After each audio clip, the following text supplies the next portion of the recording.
Hi guys, I'm Matt Schlicht with Zapchain, and I'm here with Tim Draper. We're super happy to have him.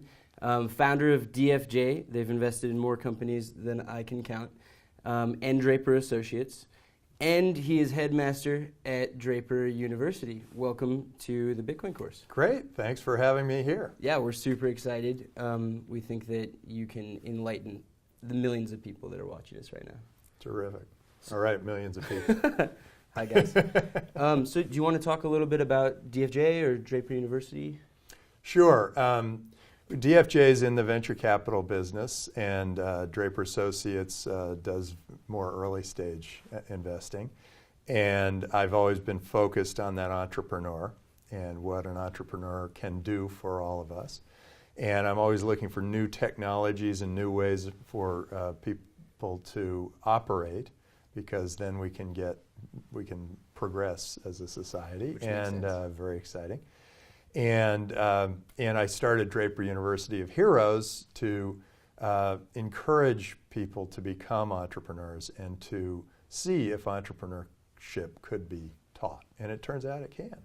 Which is awesome. And by the way, guys, if you have not checked out Draper University, you should go do that, because the campus is awesome and the people are awesome, and you should just look into that because it's really cool. Oh, it's fantastic. So back to Bitcoin, because that's what the world wants to hear about. Okay, good. Bitcoin's been around for 5 years now, a little longer than 5 years. How did you first learn about it? And when you learned about it, was it confusing? It was a little confusing, except that the first I heard of a virtual currency was from this billionaire from Korea who came to me, and he said that his son wanted a sword for his birthday.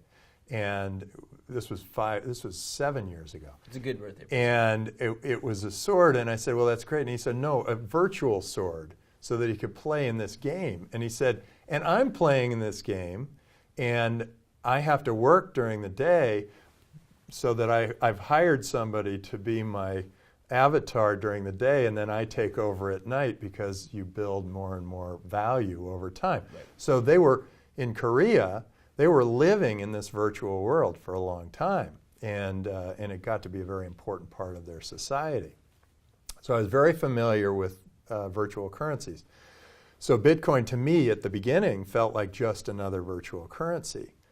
But then I saw that it was open, and it was open to everyone, and that we could all trade in this Bitcoin, and it wasn't tied to one game or one way of operating or discounts at Starbucks. It was a currency that really had the ability to be a global and very interesting currency. So I got very excited about it, and I backed a couple of the early Bitcoin companies, and like all pioneers, a few have arrows in their backs, but we learned as we went, and got more and more excited about Bitcoin. And then I realized that it was possibly world-changing. It was possibly the kind of thing that, as the internet was to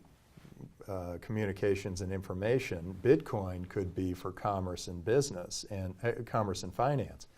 And because now there is a very efficient, very fast way for me to pay you, for me to send you money over a border, for me to invest in you and get my electronic shares back. All these things sound really good. Yeah, okay. You, any of you. All of you. So this was I looked at it and I said, wow, this is suddenly a major opportunity. And so we backed a couple of companies that were for exchanges. We backed a couple of companies that were for banking, a couple of companies that were ways of paying for goods and services online, ways of paying for goods and services offline. We now have a large portfolio of Bitcoin companies that we think are going to be as transformative to finance and commerce as the internet companies were to communications and information. That's awesome. I mean, we probably wouldn't be as far along if you and other investors hadn't started putting capital into the Bitcoin industry. I think that's actually a really big point, because in order for Bitcoin to succeed, we need more smart people who can focus on Bitcoin full time. And so I think it's really awesome that you kind of, it's a risk, right? And you did it. Someone had to. It wasn't going to work if someone didn't. And even if all those companies you put money into didn't do as well as everyone hoped, that's still awesome, and the industry was able to move forward. Yeah. What's great is that there's this whole infrastructure that's being built around Bitcoin. Many, many companies. There are hundreds now, maybe something like 500 Bitcoin companies out there. And then many, many more who are now accepting Bitcoin. But 500 different entrepreneurs are all trying to use Bitcoin to transform an industry or another. And that really does start to build, it builds usage, it builds value, it makes the Bitcoins themselves more valuable, it makes our lives a little easier, and I think it will move money faster. Yep. And it turns out that is one of the measures of the most advanced societies, is how fast money moves through the economy. And the dollar has moved very quickly because we now use a Federal Reserve note. Right. Before that, it was tied to silver or to gold or to whatever. And before that, it was actually gold or silver. Now, this is another way that we can move money around much faster. And all the countries of the world are now looking at this and saying, is it a huge opportunity or is it a threat to our society? And my belief is that it is an enormous opportunity. If the U.S. had started to put all sorts of constraints on the internet, all of these U.S. companies would not have benefited, and the U.S. in general would not have benefited from this huge growth of the internet. Well, the same thing is happening now with Bitcoin. People are deciding whether do we let it run free or do we put constraints on it, and what constraints are those, and is it light touch or is it heavy touch government? And I believe that the lightest touch governments will succeed hugely and get the benefit of all of these companies who are getting started in Bitcoin.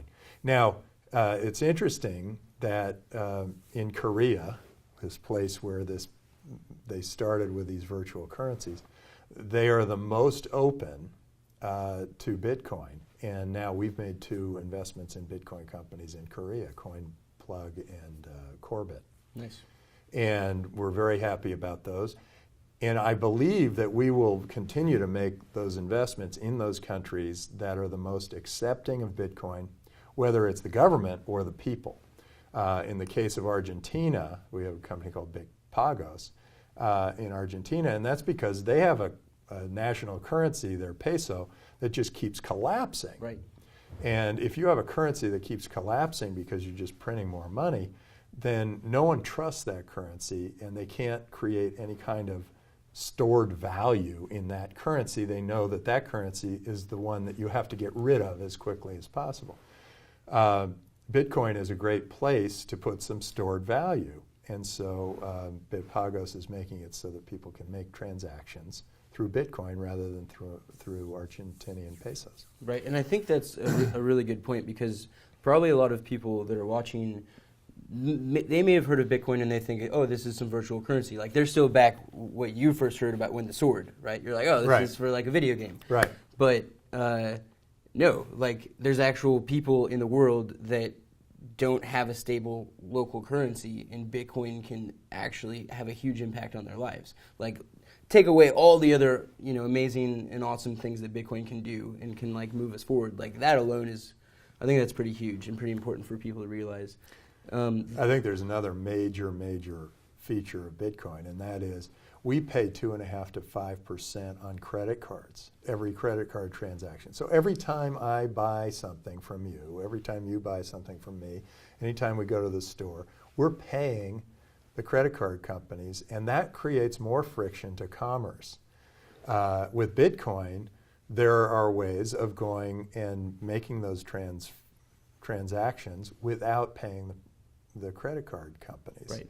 And not working through credit, but working through Bitcoin debit. And so we are going to be able to make these purchases, and right there, the world economy grows by 2 or 3%, right there with Bitcoin. Huge. And 2 or 3% on a world economy is, it may even be $1 trillion. Yeah. It's really quite extraordinary what could possibly happen out there with this new, wonderful Bitcoin currency. Yeah, and I think that one of the really exciting things is we don't know exactly what it could become. Like, we have a lot of ideas around it, but I think that's why a lot of people are super excited about it, because it's like, I don't fully understand it, but we're trying to. Well, no one fully understands the internet either. But Or they understand what they can do with or it. anything. Yeah, they can understand what they can do with it. Yep. Same kind of thing with Bitcoin. They're going to learn, hey, I can buy things and I don't have to pay the credit card company. Or, hey, I can send money to my family in Mexico, but I don't have to pay 8% to Western Union. Right.